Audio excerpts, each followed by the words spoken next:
Next, We have the hub. we have the hub. We're Kimberlie and Rochelle.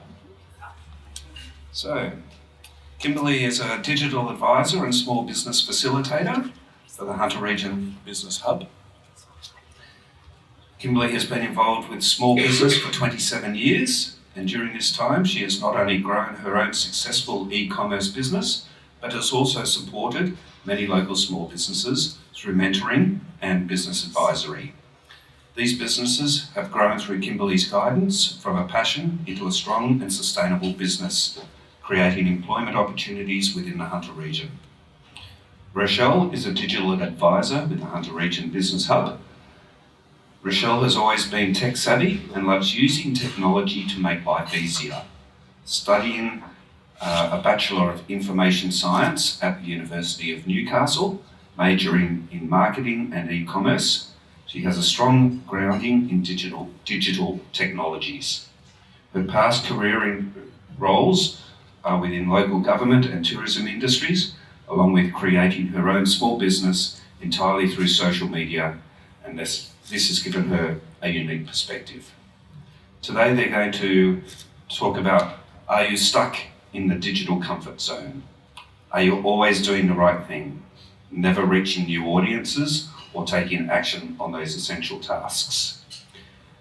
Digital business advisors from the Hub, both Kimberlie and Rochelle, are here to help you bust out of your digital comfort zone and take those essential actions. Those actions are to learn the importance of being visible online, discover where your clients hang out on social media and what they want to see from you. Stop burying your head in the sand when it comes to cyber security, and learn some quick ways to protect yourself from identity theft. I reckon we can start now. Go from there. Yeah. Okay, ladies, take over.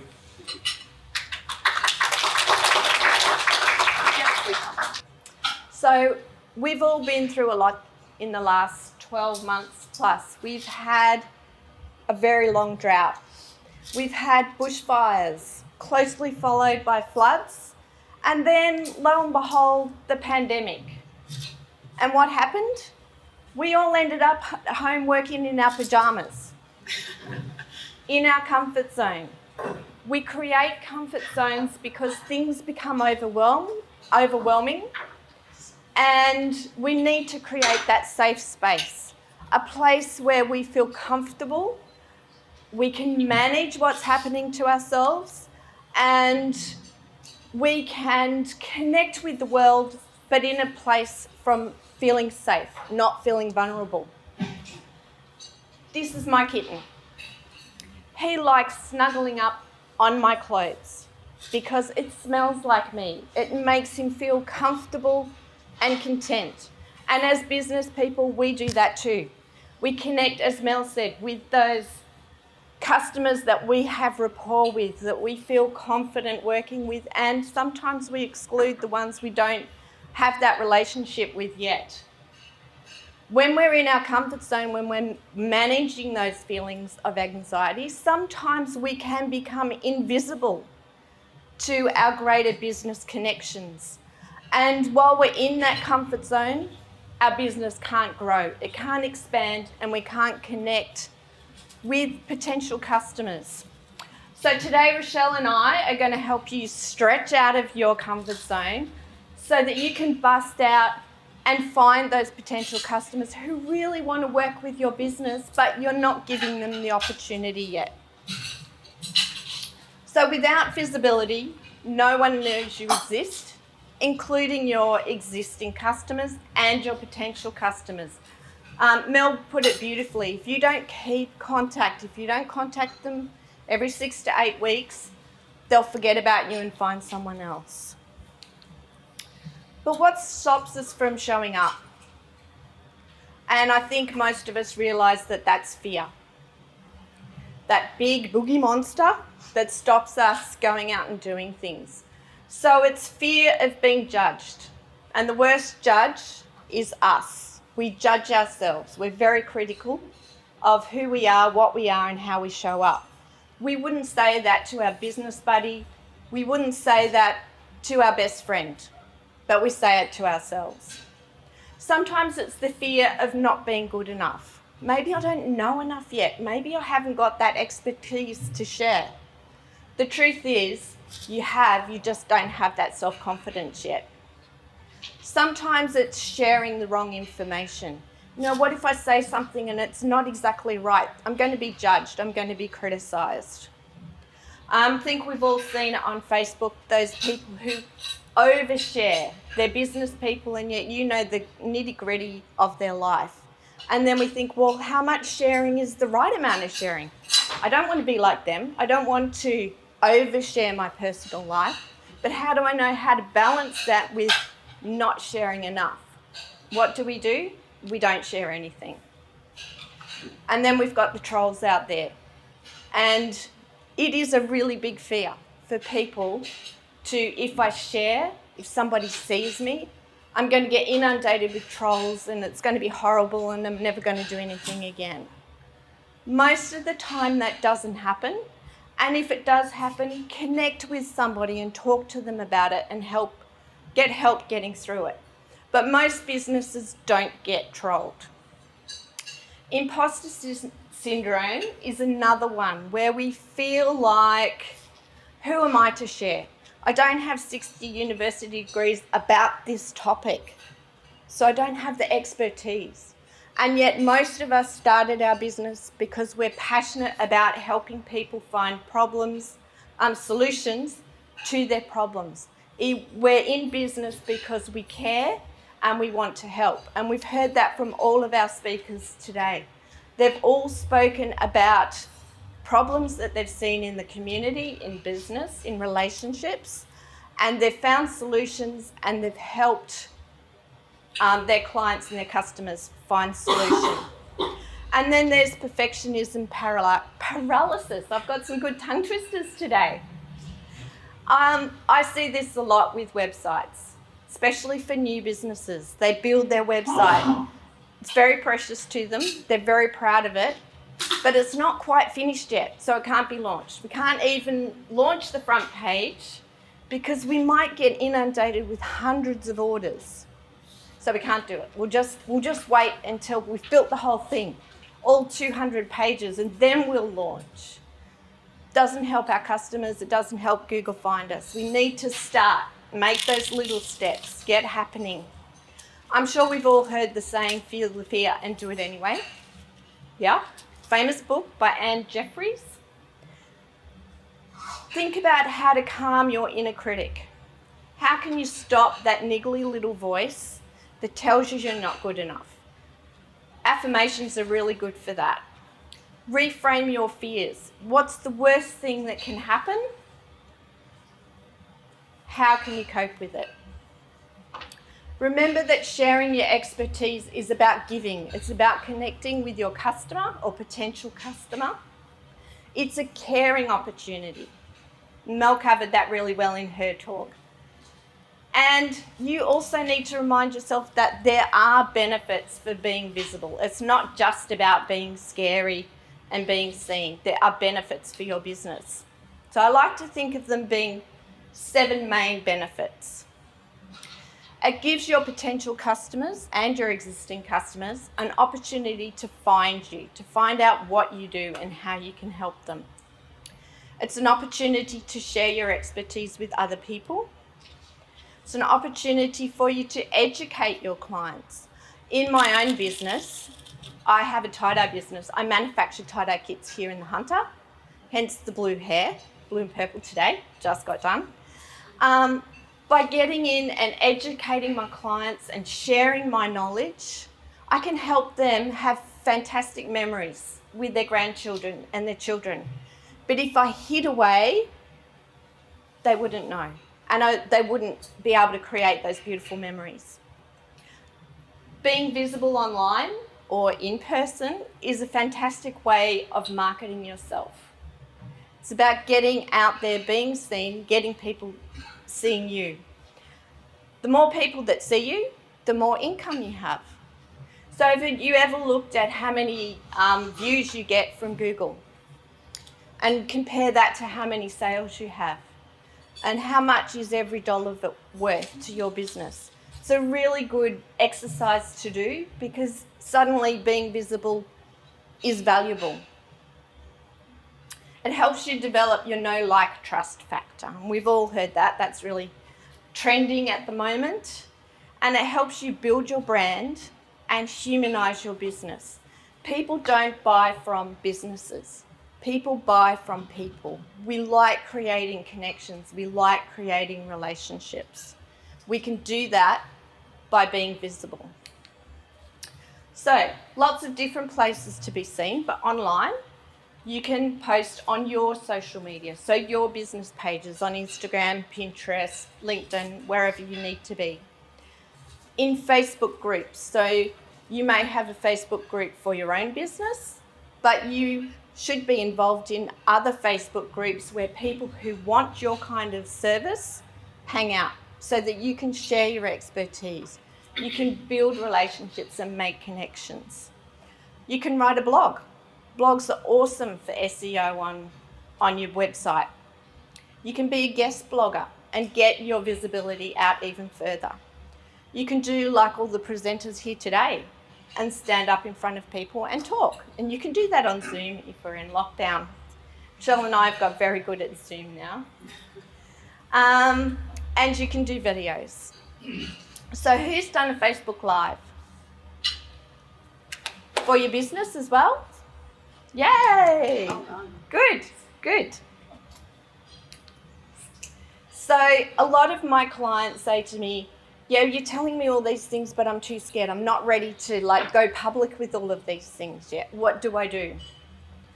My suggestion is that you create a private Facebook group just for you, or if you've got a really good business buddy, the two of you can jump in together and you use that to practice. You can practice Facebook Lives and get really used to the technology. You can start posting your selfies. I did a workshop last year, and one of the things that we had to do was take 10 selfies every day and post them into the private Facebook group for the conference. By the end of the conference, it was 5 days, didn't care about selfies anymore. You just got so used to it, it wasn't a big thing. But it's so important for your customers to make that connection with you, to get to know you and the different looks that you do in your business. Write a blog without the pressure of publishing that blog. A lot of us get writer's block. We start looking at that keyboard and we go, oh, I don't know what to write. Oh no, they won't. I'll just write a list of all the things I can talk about and never do anything with it. You don't have to publish your very first blog, and it doesn't need to be like an English essay for school. Write it and then let it go. Come back to it. Look at the little paragraphs, because although it might not be the perfect blog, there could be some fantastic micro content for your social media posts in there. And again, practice recording yourself on video. And where do you put all that content? Social media. So social media is not just for work, play, it's for everything and everything in between. So I don't think that I know anyone that doesn't have a social media platform. Even my 70-year-old mother is on Instagram and she's on it more than I am. So the internet and social media, it's never going to go out of fashion, so we might as well embrace it. In your business, who is your perfect customer and why? Have you ever done profiling? I know that Shane's perfect customer is Amanda. We've already heard from her today, and we've got some snowballs forming over here as well. But have you done it in your business as well? I'm a cake decorator and I also make custom cake toppers as well. So I'll go through the idea of one of my favourite customer types. You'll meet her in a second. But I don't only have one, I have multiple. And it's funny when you sort of meet this person for the first time, whether their name be anything, Jane or whatever. When they come in, you can even tell the type of customer they're going to be and what funnel you're going to bring them through. There might be ones that are hard conversions and there might be ones that are easy conversions. So think about your ideal customer. So this is Jane. Jane lives in the Hunter and she is around about 28 to 40 years of age. She's currently on maternity leave from a great job. Hubby works too, and they've got a pretty healthy household income. So Jane spends her time with her children, her friends at coffee shops, and she stays up to date online. Jane likes to be the envy of all her friends and colleagues. And Jane likes to watch DIY, but not do. So she'll watch all the cake decorating videos and know what type of cake she wants, but she doesn't have time to do it and worried about how it'll end up in the end. So why is Jane my perfect customer in my business? So Jane follows me on social media, so she's already creating that connection with me and the products that I create. Jane understands my brand values, so she won't even question the price that I give her. She understands that this is my price. I've got an online e-commerce shop. She can do her own research, that sort of thing.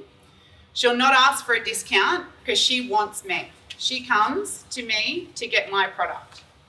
Jane's first $100 order, when satisfied, will turn into $1,500 over the next 10 orders. So when she comes in for a smash cake or something, or a first birthday cake for her daughter or son, she'll then, the next time she orders, because she's had a great experience with me, she'll add on some cookies, or she'll add on some cupcakes, or she'll get something delivered to a friend who's just had a baby in hospital, spreading the word of my business. So Jane tells everyone about me and my product and thinks of me as a friend. So we'll spread the word, and she's amazing. And dollars, I've never had to do any advertising, even though that was my real job, managing budgeting and marketing and that sort of stuff. In my own business, it's all word of mouth. It's really, really powerful.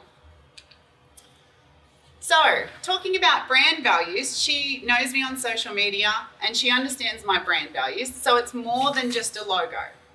It's the quality of your product, it's the way you communicate to your customer, and it's the importance and value that you instill when people think of your brand in the marketplace. So if someone needed a cake to feed 100 people, they're probably looking at going to Woolworths or something that's... Sorry. Oh, Okay. I'm running low. Sorry. I'm also freezing. We're all good. Technology. Have power. I don't create a product that's perfect for everyone, and I know my niche. I understand my niche and I understand my customer. I don't need to make every single cake in the world, and if you're on a budget and you need to feed 100 people, I'll probably recommend you go to Woolworths or someone that can cater the needs for you and your business. Okay, so brand value. So I want you to think about a product that you have purchased. How many people are thinking cheese right now? Oh, you're all thinking wine, aren't you? I'm going to So where was it made? Was it made locally or was it made overseas? Who made it? Was it a farmer? Was it was it a handmade thing, or was it made in a factory? How much would you expect to pay for it? These factors are the factors that will influence the buying habit in different situations. So now I know that I can buy my favourite cheese at Coles to, indulge on the weekend, or I know that I can pay a premium at Benori Dairy because, I'm visiting the factory and I can see where it's made and that sort of stuff. And I'm more than welcome, more than happy to pay double, triple the price if I know who's making that product behind the scenes. So that's where brand values come in, and you're more welcome to pay a higher premium when you know what you're getting as well. So where can I find Jane? So just because you like Twitter, do we have any Twitter users in the room? Oh, really? No hands. It doesn't, yes, thank you. It doesn't guarantee that your customer does. So what you need to do is actually think, when people are on these different sorts of social media, why are they there? So if you're on YouTube, you're thinking YouTube is the modern television. You can customize your viewing, you can watch what you want. Pinterest is like scrapbooking. It's you collecting all the information about a new holiday. Who wants to go on a holiday? About a holiday or an event that's coming up or something like that. It's you collecting all your thoughts and getting your cheat sheet together. LinkedIn is like the boardroom. Everyone's there to talk business and, get you excited about that. Instagram, I think it's more like a shopping mall with all the product tags and that sort of thing. You can actually highlight different products that are on your on your feed, and people can check out on your website if you are a product-based business. Twitter. Twitter's amazing. Twitter's the old school newspaper. You used to go and buy the newspaper. If you were a sports reader and all you did is buy the paper for the sports pages, now you just follow all the sports writers and your favourite teams, and you get your information that way. So you can tailor the newspaper. Facebook is like a family barbecue, if you will. You'll see what your friends and family are up to on the weekend. TikTok, I added TikTok in there because my daughter's a massive fan. It's like a dance rehearsal. Anyway, Snapchat, WhatsApp, that sort of stuff. It's like whispers, you can be there. But yeah, it's more for just you and your friends as well. So you've got to think why people are on the different medias, and then you've got to produce your content and contour your content for that media. So creating a connection, show the people behind the brand. Show them your face. It's not scary. Just because you see yourself every day, the more they see you, the more they'll start to get that connection with you as well.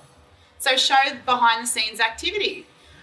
So yeah, how I decorate a cake, how you actually tie-dye using your own equipment. You work in your business every day, and what you think is just another cake, is just another plant, is just another satisfied customer, just another one. People want to hear those stories. People want to see that.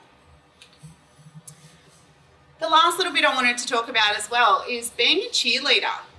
And what this can actually do for you and your business.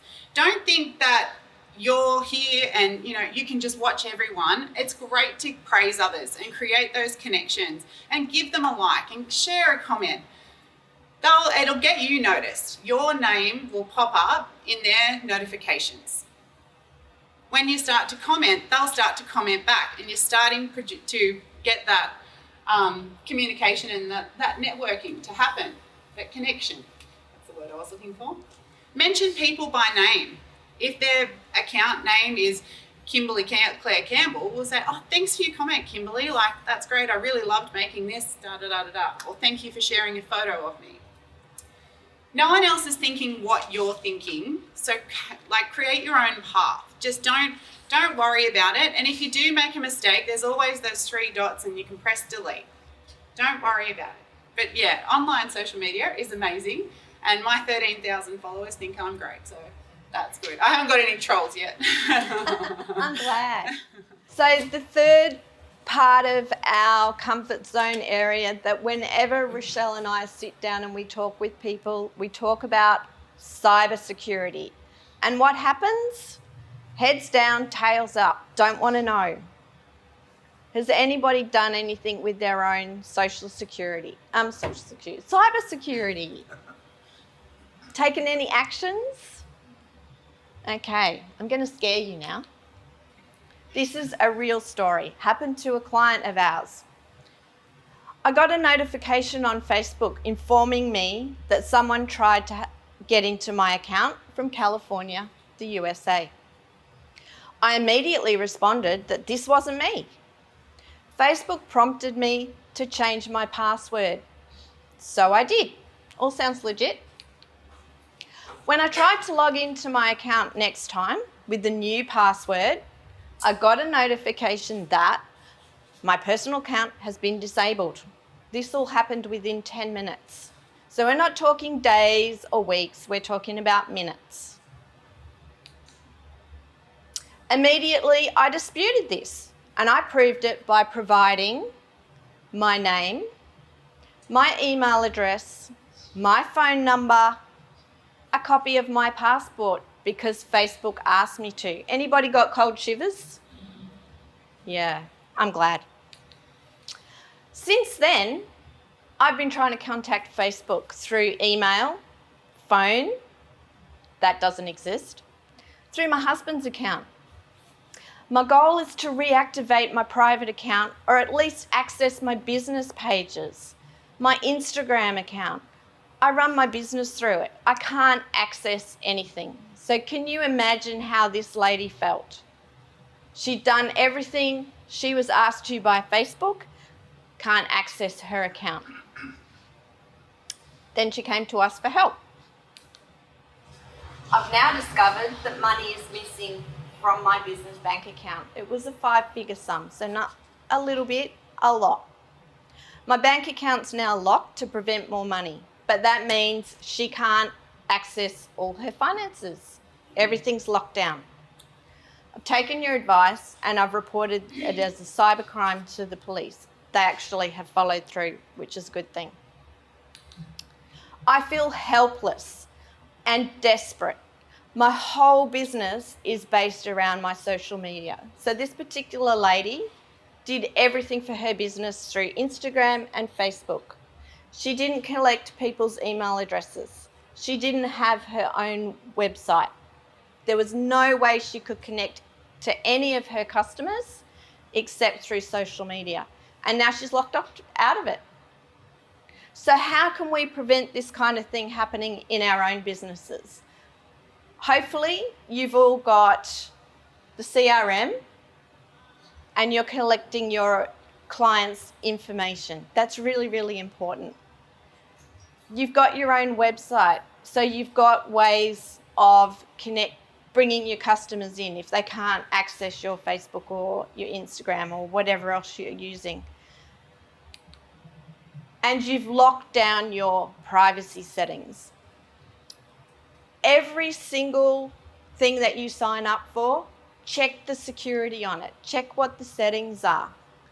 Look at your Facebook account, your Twitter, Pinterest, LinkedIn, Instagram. If you use MailChimp or MailerLite, whatever it is, check it. If it's a free program, and lots of businesses now will give you a free trial. And sometimes that free trial lasts for ages. If it's free, you are the product. They are trolling all your information. Beware. So I want to, because we've got a bit of time still, okay? Yep. Grab your phones. I don't normally do this because big kids, as in adults, once they get their little black screen out, we lose them. But this case, it's really important. So grab your phone, open up your Facebook account.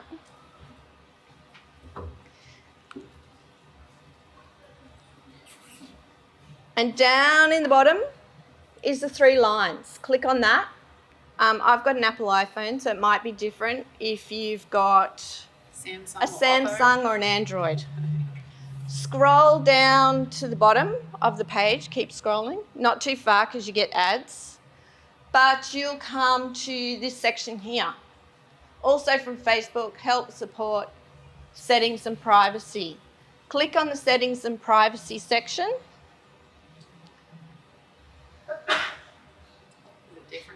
It's different. And then click on the little button that says privacy shortcuts. And you'll come to this. So when you're at a networking event and you meet all these wonderful people and you're going around the room talking and then you go, oh, let's connect on Facebook. And suddenly you've got 10 new Facebook friends. But they're only acquaintances.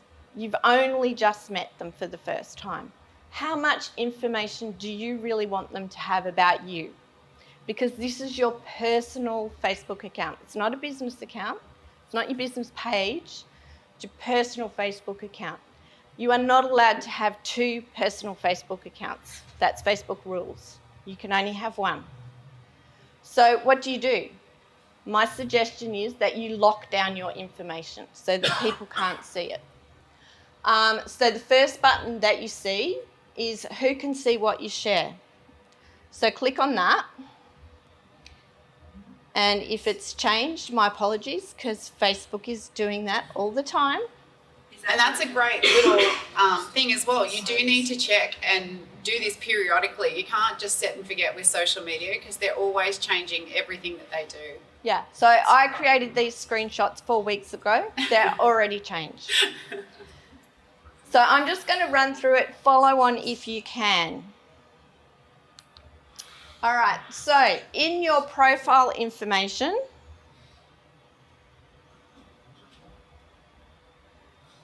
you will see that there is information that people can see. So they can see what business you're in. That might be a good thing. You might want them to know who you work for or the name of your business. You can have that on public if you want to. If somebody looks at your Facebook profile, even if they're not your friend, they will be able to see that. That could be cool. Your boss may not want them to know that though. So what are your protocols for your employees? Have a think about that. You can set those settings to public, friends. You can create a group of friends, so you might just want it for immediate family and you create that list yourself, or only you. So nobody gets to see it but you. What about your school and your education? That's really great if you want to connect with people that you went to school with. But do you want somebody that you've just met in networking to know where you went to school? Because all of these little minutiae of information are your identity. And gathered together, they know so much about you. Can they replicate your identity? Can they steal your identity by putting all these little bits of information together? Whenever you do one of those quizzes on Facebook, the conditions are that you share your friends list, your private information, your profile, etc. Do you really want these companies to have access to all of that information? Next part is posts. So who do you want to see the post of you guys having family barbecue? Probably only your really close friends. So check your settings. Facebook's very tricky because if you click this to future posts as friends only in this bit, but you make a post and for whatever reason it needs to be a public post and you change that in the post that you do, every post from that moment on is public until you change the setting again. So you've really got to be on your toes. Stories. Who can see your stories? Most of the time, they're personal things in your personal Facebook. Different case in your business Facebook. This is your personal Facebook. Lock it down. Blocking. So there was a case a couple of years ago where somebody said, if you do X, Y, and Z, you can see all the people that have looked at your profile in the last 24 hours and you'll be surprised who's there and you just need to block them all. So gullible me went and did that. All these weird men were following me. I went, oh my God. I blocked them. I blocked 126 people. I was so proud of myself. And then I found out it was all false and that wasn't real at all, but I fell for it. So just be careful what you read on Facebook and what you follow. Right, when you've done all of that, there are other areas that you can go into and check. And that's your job after this. So in your goodie bag, you will find a list of privacy settings that you need to go through at home, if you haven't been able to do it now, and check them. And think, who do I want to have this information? Do they need to know? Because it should be like spy school, for your eyes only. Keep that private information private. So in summary, you need to be visible. You need to jump out of that comfort zone. I know life's a bit tough. Pop out of your jammies, put your work clothes on. I'm not really looking at Rochelle. And start being visible. Let your customers know who you are. Jump onto the right social media platform where they hang out, not where you're comfy, where they're comfy. Be in their comfort zone. But most importantly, whatever you do online, keep yourself secure, keep yourself safe. Don't bury your head in the sand about cybersecurity because it will come and get you. And it will be very innocent, like the example that we shared with you today. So, from both of us. Yeah. Well, do we want to do any questions first of all? Is there any questions? That's my question. What's this? Oh, was it? Sorry. There you go. I'll just be the MC for the rest of the afternoon. You started us off. You did such a good job. We could have finished lunch. Any questions about jumping out of your comfort zone? What social media suits your business? No? All good? No? All happy? Got it Cool. all covered? Well, today's presentation was brought to you by the Digital Business Solutions Program. So Kimberlie and I, as we mentioned before, we're both digital business advisors. So we can help anyone in a small business with less than 20 employees who have an active ABN. We can actually help your business in the digital space, so with websites, social media, online security, Software solutions, that sort of thing. So you're actually eligible for up to 24 hours of support.